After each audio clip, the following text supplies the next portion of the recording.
Հայտնի է, որ կաթողիկոս Սրբազանի գերբարը չար տարածներ այն ինչ որ պիտի սպասվեր հայ առաքելական եկեղեցու քահագալեն, ամենաբարձր քահագալեն, կաթողիկոսեն։ Իր անունը շփոթվեցավ օֆշորային հաշիվներով, փարթամ կյանքով, շատ լյուքս ինքնաշարժներով, բենտլեյներով, չեսկիներ ինչերով, ապա վրա հասավ այլ տեսակի հոգևորականի անվայել գենցաղի մասին ահագին բնդումներ։ Անշուշտ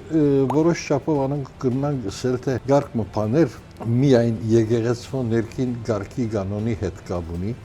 բայց եթե մենք դիտենք որպես հայ ժողովուրդ մեր ինքնության կարևոր փաղադրիչներն մեկը դարձած է եկեղեցին եւ չեն կրնալ ասել որ անոնք իրենց խնդիրը ունին ինչպես որ գուզեն այդպես երթան այդ ըսելու ի վիճակի չենք այսօր մեզ համար դակավին նոր փորձություն է pedagoganությունը մենք տարեր շարունակ առանց pedagoganության քոյությունը բահած ազգ մնենք